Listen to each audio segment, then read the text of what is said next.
está aberta, Senhor, não sou digno, mas vim te adorar. Entra, a porta está aberta, quero que comigo venha cear. O Senhor esteja convosco. Ele está no meio de nós. Proclamação do Evangelho de Jesus Cristo segundo Lucas. Glória a vós, Senhor.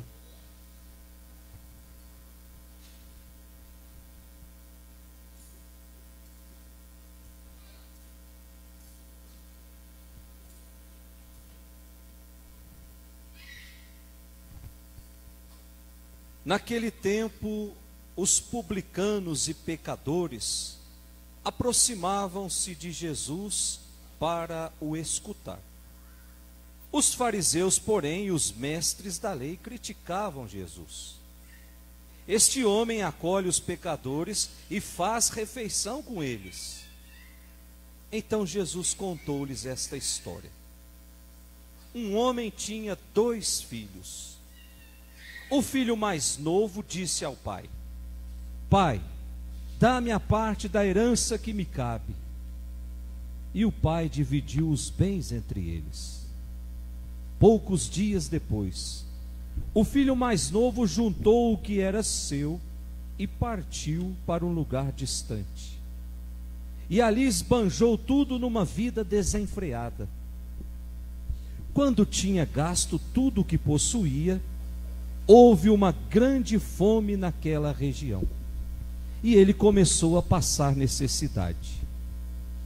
Então foi pedir trabalho a um homem do lugar, que o mandou para o seu campo cuidar dos porcos. O rapaz queria matar a fome com a comida que os porcos comiam, mas nem isso lhe davam. Então caiu em si e disse: Quantos empregados do meu pai têm pão com fartura, e eu aqui morrendo de fome? Vou-me embora, vou voltar para o meu pai e dizer-lhe: Pai, pequei contra Deus e contra ti, já não mereço ser chamado teu filho, trata-me como a um dos teus empregados. Então ele partiu e voltou para o seu pai. Quando ainda estava longe, o pai o avistou e sentiu compaixão. Correu-lhe ao encontro, abraçou-o e cobriu-o de beijos. O filho então disse-lhe: Pai, pequei contra Deus e contra ti, já não mereço ser chamado teu filho. Mas o pai disse aos empregados: Trazei depressa a melhor túnica para vestir meu filho, e ponde um anel no seu dedo e sandálias nos seus pés. Trazei o novilho gordo e matai-o. Vamos fazer um banquete. Porque esse meu filho estava morto e tornou a viver. Estava perdido e foi encontrado. E começaram a festa. O filho mais velho estava no campo. Ao voltar, já perto de casa, ouviu música e barulho de dança. Então chamou um dos criados e perguntou o que estava acontecendo. O criado respondeu: É teu irmão que voltou. Teu pai matou um novilho gordo, porque o recuperou com saúde. Mas ele ficou com raiva e não queria entrar. O pai, saindo, insistia com ele. Ele, porém, respondeu ao pai: Eu trabalho para ti há tantos anos, jamais desobedeci a qualquer ordem tua, e tu nunca me deste um cabrito para eu festejar com os meus amigos. Quando chega esse teu filho, que esbanjou teus bens com prostitutas, mataste para ele um novilho cevado. Então o pai lhe disse: Filho, tu estás sempre comigo, tudo que é meu é teu. Mas era preciso festejar e alegrar-nos, porque este teu irmão estava morto e tornou a viver. Estava perdido e foi encontrado. Palavra da salvação. Glória a vós, Senhor. Que as palavras do Santo Evangelho perdoem os nossos pecados. Amém. Amém. Podemos sentar.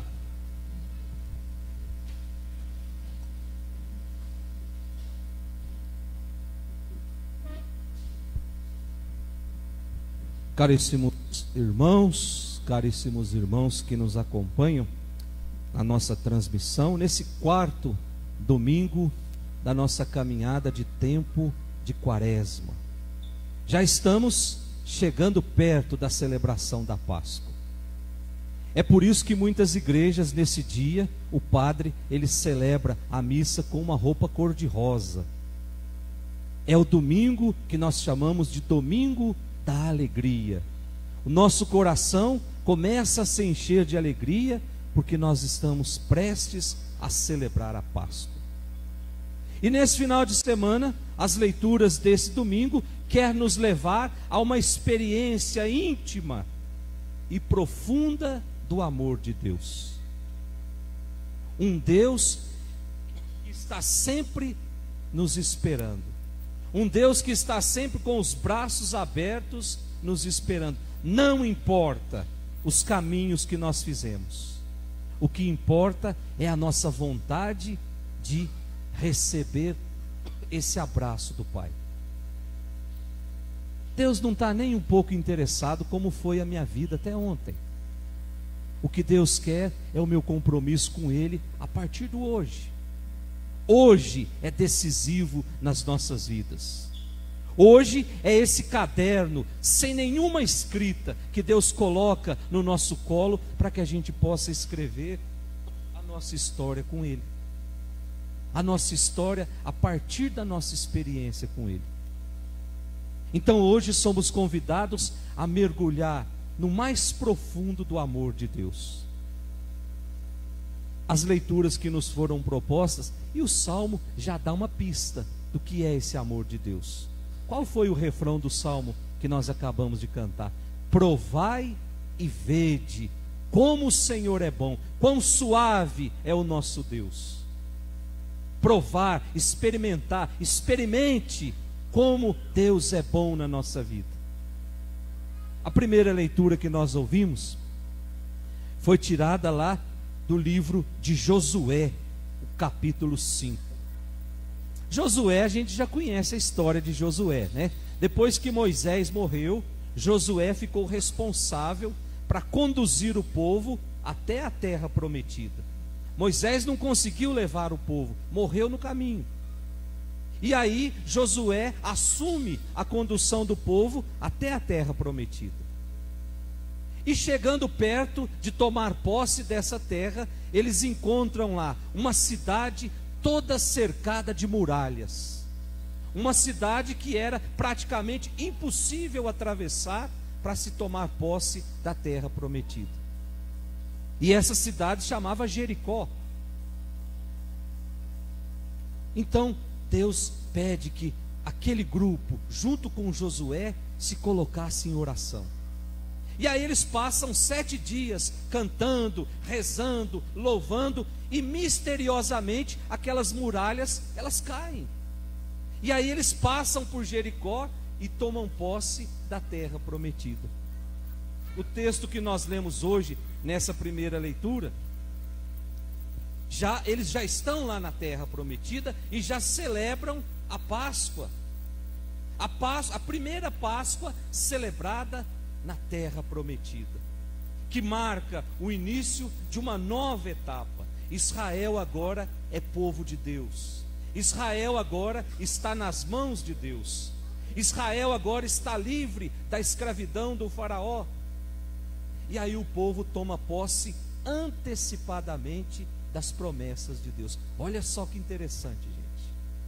Toma posse antecipadamente da promessa de Deus. Eles acreditam. O que é isso se não ter fé?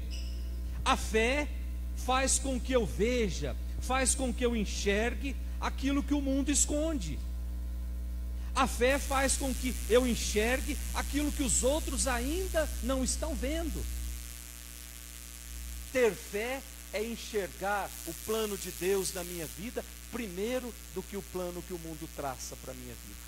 E aí São Paulo vai dizer assim, lá na carta aos Hebreus, que a fé, ela é o fundamento da esperança. A fé, ela é a âncora da alma. O que é uma âncora dentro de um navio, senão aquilo que quando você joga, ele faz com que mude de direção? A fé faz com que a direção em que eu estou vivendo, que não é uma direção boa, faz com que eu volte para a direção. É aquilo que nos conduz. E aí o Salmo vem de novo dizer: provai e vede como o Senhor é bom, quão suave é o Senhor. Meus irmãos, nós precisamos aprender a experimentar, a provar, a saborear esse Deus. E como é que eu experimento esse Deus? Como é que eu saboreio esse Deus? Se não na minha vida de comunidade. Como é que eu saboreio? Como é que o marido e a mulher saboreiam esse Deus, se não lá dentro das suas casas? Quem não saboreia Deus na sua vida, nunca vai experimentar dos milagres que Ele tem guardado. Primeiro eu preciso experimentar Deus. E quando eu digo experimentar Deus, é experimentar do amor de Deus, é experimentar da misericórdia de Deus. Quanto mais eu experimento de Deus, mais eu tenho Deus para dar para o outro. Se eu não sou capaz de amar ainda, é porque eu não experimentei Deus na sua totalidade. Se eu ainda não sou capaz de perdoar uma ofensa cometida, é porque eu ainda não experimentei, eu ainda não saboreei Deus. Por isso, a insistência desse tempo da quaresma em tirar do nosso coração aquele desejo de vingança, aquela mágoa que está lá encardindo o nosso coração há tantos anos. Talvez por uma palavra que foi dita numa festa de família, eu fiquei profundamente magoado. E aí, ao invés de tirar aquilo do coração, vai cultivando aquela mágoa. E aquela mágoa se transforma em ódio, se transforma em rancor, depois se transforma numa doença física. Eu não consigo tirar essa mágoa, eu não consigo saborear Deus. Quem não saboreia Deus, não experimenta de milagre. Isso é fato. Depois da nossa segunda leitura, a carta de São Paulo aos Coríntios, capítulo 5, está escrito aí, 2 Coríntios, capítulo 5. Então já teve a primeira.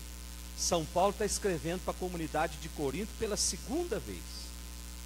Então vamos entender o que levou Paulo a escrever 2 vezes para essa comunidade. Essa segunda leitura foi escrita provavelmente lá pelo ano 60 depois de Cristo. E essa comunidade de Corinto estava vivendo uma verdadeira confusão entre os seus membros. Paulo precisou advertir publicamente alguns membros dessa comunidade, porque não estavam agindo de acordo com aquilo que foi anunciado. E aí nós sabemos que Paulo fez várias viagens missionárias. E quando Paulo saiu para fazer uma terceira viagem, saiu dessa comunidade de Corinto, aquelas pessoas que Paulo havia chamado a atenção, aproveitaram da ausência de Paulo e começou a difamá-lo dentro da comunidade. Olha só o inferno quando ele resolve jogar suas sementes no nosso meio. Bota no coração de pessoas a maldade, e aí na ausência de Paulo, começam a falar mal dele. E aí começam a acusar. Uns acusaram Paulo de anunciar o evangelho só por dinheiro. Outras de anunciar o evangelho por interesse pessoal, atrás de bens. E aí Paulo fica sabendo de tudo isso. Gente, naquele tempo não tinha como comunicar igual a gente comunica hoje. Não tinha lá o grupo de WhatsApp de São Paulo. Então alguém foi até Paulo e contou tudo isso para ele. E aí ele volta imediatamente para essa comunidade, e ali a confusão estava armada. A Sagrada Escritura não fala, mas quem conhece a história de Paulo sabe que Paulo era do pavio curto.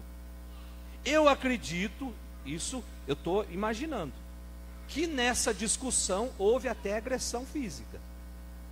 Porque a comunidade ficou um pé de guerra. Ele chegou de volta e foi tirar satisfação, e aí se armou todo o circo. E aí Paulo é muito ofendido por essas pessoas, mesmo que presencialmente. E aí o que é que ele faz? Aqui eu não fico mais. Lá na outra paróquia onde eu trabalhava, tinha um senhor lá, que toda vez que a gente chamava a atenção dele, ele falava: aqui eu não piso mais. Domingo seguinte ele estava de volta. Mas só que com Paulo não foi assim. Paulo disse: eu vou embora e não volto mais aqui. E foi embora. E aí passou muito tempo, eu não sei exatamente quanto tempo, mas Paulo sentiu saudade de Corinto. E aí ele chamou um dos seus amigos, chamado Tito, e falou para Tito assim: olha, vai lá em Corinto e procura saber como é que andam as coisas lá. E aí Tito foi, e quando voltou, Tito disse: olha, Paulo, eles estão querendo pedir perdão. Reconheceram que estavam errados. Eles querem a reconciliação. Eles querem fazer amizade de novo. E aí Paulo escreve essa segunda carta, e esse texto que nós lemos hoje. Mas se vocês prestarem atenção, ele pedindo para reconciliar com Cristo, quem está em Cristo é uma nova criatura, mas tem uma frase aqui que deve chamar a atenção de todos nós.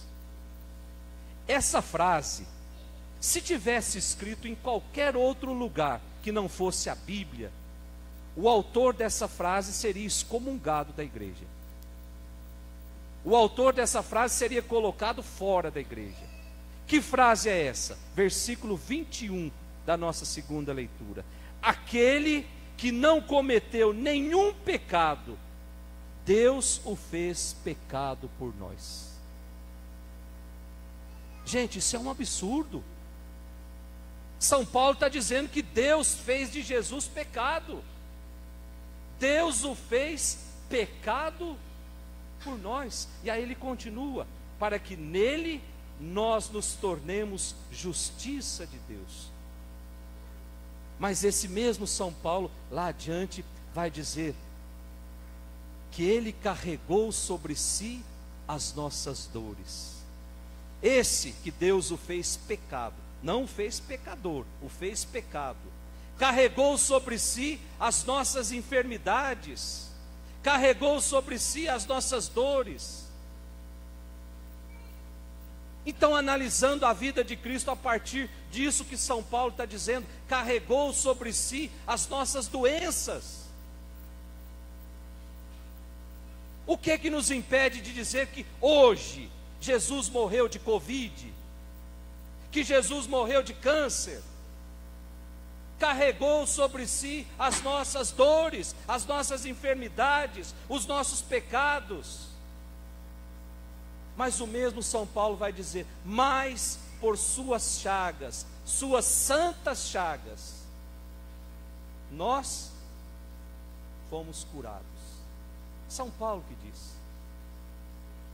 Ele carrega tudo, todas as nossas enfermidades, e ainda nos buracos das suas chagas. De lá sai a nossa cura. Então não é à toa que São Paulo diz: é preciso reconciliar-se com Deus. Quem se reconcilia com Deus, quem está em Cristo, é uma nova criatura. Quem está em Cristo faz a experiência da vida nova, e essa vida nova nós encontramos na dinâmica desse evangelho de hoje. Eu não vou repetir a história que todo mundo escutou o padre lendo. O evangelho diz que o menino mais novo chega para o pai e fala: ó, dá a minha parte da herança, que eu vou curtir a minha vida. E aí nós podemos nos perguntar: quando é que nós recebemos uma herança? quando alguém morre, no coração desse menino, ele já tinha dito para o pai: olha, para mim o senhor já morreu, então me dá a parte que eu vou embora. E aí diz que o evangelho não relata o diálogo, mas o pai deve ter ficado muito triste, deve ter repartido lá aquilo que pertencia àquele menino, e o menino foi embora. E diz o evangelho que ele gastou tudo numa vida desenfreada, gastou tudo de uma forma desordenada. E quando não tinha mais nada, aí a fome chegou. E aí ele foi trabalhar dando comida para os porcos. E eu celebrei agora ali no Palmeiras, quando eu falei que ele dava comida para os porcos, todo mundo bateu palma. Mas é outra coisa, gente. Foi dar comida para os porcos, e ele queria matar a fome com a comida que os porcos comiam. O que porco come, se não resto de comida, se não lama? Mas nem isso sobrava, diz o evangelho. Nem isso ele conseguia. De repente ele disse: então eu vou voltar e vou pedir para o meu pai me tratar como empregado. Olha só o que é que o encardido é capaz de fazer na nossa vida. Tira a nossa dignidade, até mesmo dignidade de filho. O que é que fez com que esse menino voltasse para casa? Foi ele ter perdido tudo? Não, gente. Quantas pessoas perdem tudo na sua vida e não voltam para o abraço do pai? Foi ele ter ficado doente? Foi ele ter ficado deprimido? Não. Deu uma volta no centro da cidade, naquela região que nós conhecemos como Cracolândia, que mudou de lugar. Quantas pessoas ali já perderam tudo, até mesmo a dignidade, não se reconhecem mais como filhos de Deus, mas também não voltam. O que fez esse menino voltar para casa foi ele ter lembrado que o pai era um homem bom. Meu pai é bom, então eu vou pedir para ele me tratar como um dos seus empregados. E aí ele prepara o seu discurso e volta, e o pai não quer nem saber do seu discurso. O pai, diz o evangelho, que o pai o abraça, o cobre de beijos e chama todos os empregados e diz: vamos fazer um banquete. Ele está de volta. Meus irmãos, que esse evangelho de hoje nos ensine que o pai sempre está nos esperando. Não importa os caminhos por onde eu andei, Deus está sempre com os braços abertos. E a partir do momento que eu decido voltar, ali já começa a minha cura. O momento em que eu me decido por Deus. Peçamos que Deus nos conceda essa graça nessa Eucaristia que nós estamos celebrando. Louvado seja nosso Senhor Jesus Cristo. Entra, Senhor Jesus, em meu coração. Vem inundar meu ser com tua presença. Quero sentir o amor que nunca tive.